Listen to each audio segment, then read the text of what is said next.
Sonic Frontiers is a controversial game, but I just can't pretend it isn't close to my heart. I find these lands, the Starfall Islands, strangely comforting and quietly beautiful. When Frontiers first came out, it was met with middling reviews. It was such a big change, the introduction of the open zone gameplay. And it's not that change wasn't something pretty unanimously asked for by fans. I think it's more the way that this change was delivered. I mean, one criticism that has forever plagued the game since we first saw footage of it is the Starfall Islands themselves.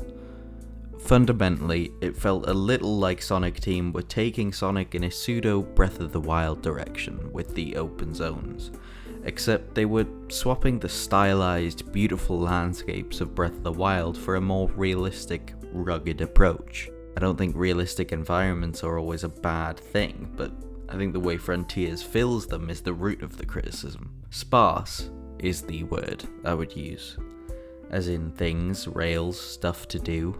It feels sparse. As much as I've grown to love them, I can totally understand how so many labelled these islands empty and lifeless. Before we go any further, let me introduce you to our partner, Instant Gaming. I love being partnered with Instant Gaming because I use them a lot myself. Basically, with Instant Gaming you can buy digital games at up to 90% off.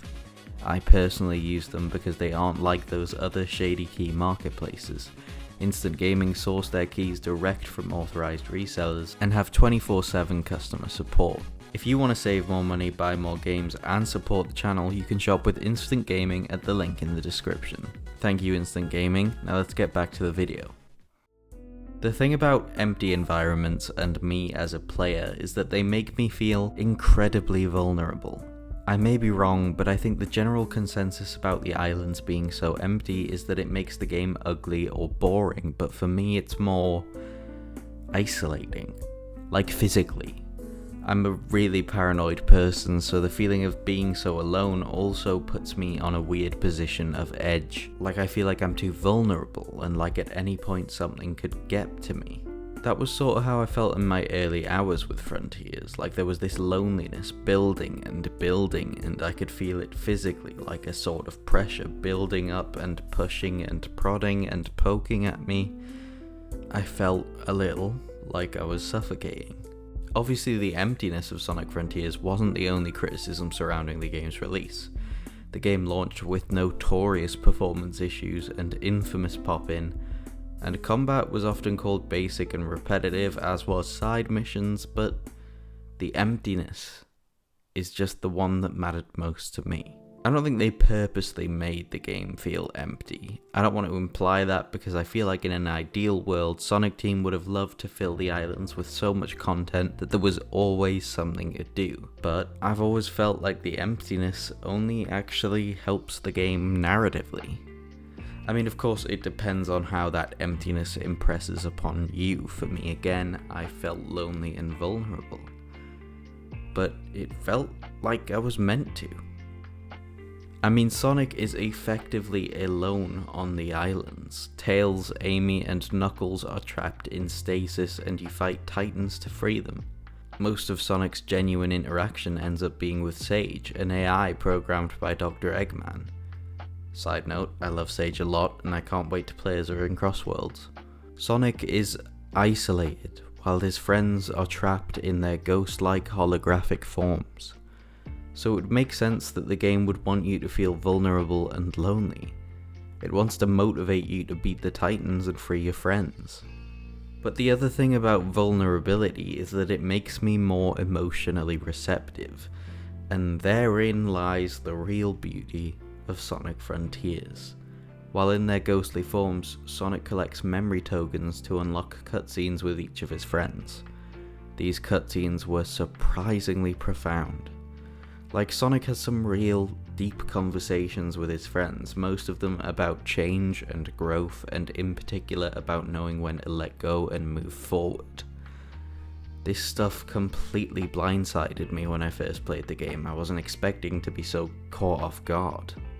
In particular, there's one exchange between Tails and Sonic that left an impact on me, and I've featured it on the channel before. Hey little bro, feeling better? Yeah, this whole experience gave me a kind of clarity. when this is all over, I think I need to go it alone for a while. I can't grow into my full potential if I always fall back on you. If that's okay. You're free to go your own way. I guess you just grew up on me a little faster than I expected. Are you saying I outpaced you? Yeah, don't push it. It's gonna take some getting used to, but here's to you reaching new heights, partner.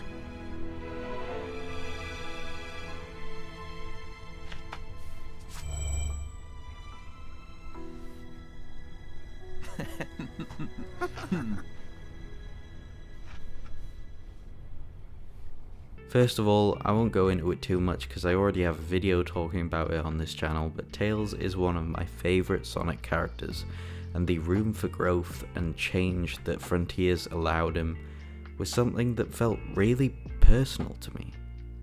I adored it. Maybe even more than that, I adored Sonic's acceptance of that change, that willingness to let Tails go out on his own for a while to discover himself. It really struck a chord with me. The maturity and emotional intelligence that these characters show in this game is truly beautiful. In particular, I think it struck me because I have a rocky relationship with change myself. I know that's common for autistic people like me. Like, ever since I was super little, I've struggled with all forms of change.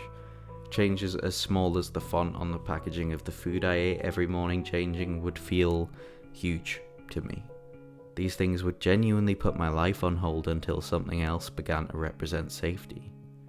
Over time, I've gotten a little better with change. It's not that it doesn't bother me anymore, it's more that I've gotten better at understanding myself and how I can make the process of change a little easier for myself. I've heard a lot throughout my life about how grief is supposed to be difficult for autistic people, so I've always prepared myself for that, the inevitability of grief, and that I personally would grieve differently to those around me. I've lost quite a few people throughout my life, and it might sound strange, disrespectful even, but I was never too bothered by it. People would die, but they weren't necessarily part of my daily life, and because of it, I understood it was sad that I'd never see them again, but I sort of felt like I'd already grieved them. Like I'd somehow mourned in advance without realizing I was doing it. It wasn't until last year that I did experience loss within my core circle of my family, and that was way tougher. I still didn't grieve the same way as the others in my family. Like, for a number of weeks I saw everyone become different people that didn't previously seem like emotional people becoming the most emotional I've ever seen them. There was an outpouring of love and tears, and it felt like something my family was going through together, and that was powerful, except I didn't feel like part of that togetherness. They were crying, and for some reason I couldn't. They were talking to each other openly about this grief, but I couldn't even figure it out myself, let alone talk about it. It's the recurring theme of my life that I feel different, but in these moments, feeling so different in such a vulnerable time, even to my own family, it felt isolating. I used to think, because of what I'd observed from those around me, perhaps mistakenly, that grief was a process that ended, that you mourn until you reach the point where you don't need to anymore and you move on. For me though, over this last year, I've realised that isn't the case, at least not for me.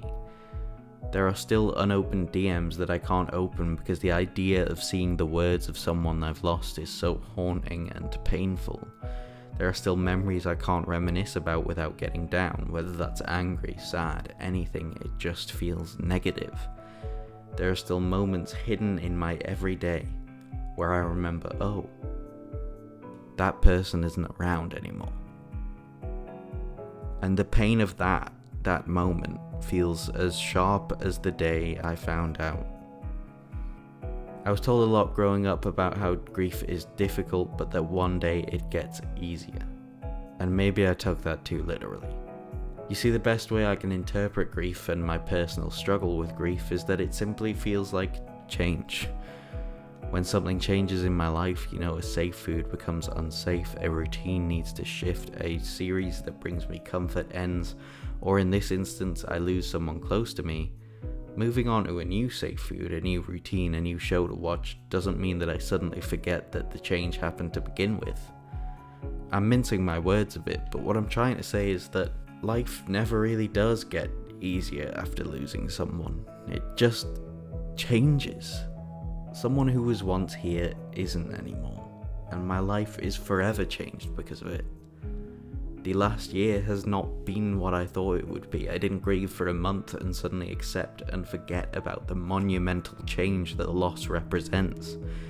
No, instead, it's been a slow, painful year. Learning to live with that change. And the thing about learning is that sometimes you find yourself in moments of doubt and anger, and taking steps back instead of forwards, and learning to live with change, any change at all, for me makes me feel small and lonely and so vulnerable. You might be wondering what all this has to do with Sonic Frontiers. Well, for me, this is the beauty of Sonic Frontiers. I replayed the game around Christmas time when things were getting a little tougher around the holiday season, and it helped me so massively. Seeing Sonic and all of his friends' emotional maturity and how they so powerfully began to talk about change, well, for yet another time in my life, these characters made me feel a little less alone. Sonic's mature acceptance of change and loss and letting go and moving forward, it all hit so close to home, and like I said, change makes me feel vulnerable. Loss makes me feel vulnerable. And so being able to play as this spiky blue hedgehog, lone and vulnerable and small, in a world so desolate and imposingly isolating, well, it would be easy to find that triggering, or even hopeless, maybe. Except in all of that vulnerability, in all of that loneliness, Sonic continually moves forward. When standing still, these islands can make you feel so small, but when running, they make you feel free. Sonic's freedom and speed in this game felt so hopeful and helped me see the beauty in continually moving forward, despite how the world makes you feel. I know Sonic Frontiers is a controversial game, but I just can't pretend it isn't close to my heart. I find these lands, the Starfall Islands, strangely comforting and quietly beautiful, but mostly because of the little blue hedgehog lighting them up. For the first time in a little while, this game felt like the series had found its soul again. Thank you so much for watching this video. If you liked it, please do consider sticking around and subscribing. And remember, you can support the channel and save money on your games by shopping with Instant Gaming at the link in the description. And let me know down below how you feel about Sonic Frontiers. Did you like it or did you not like it?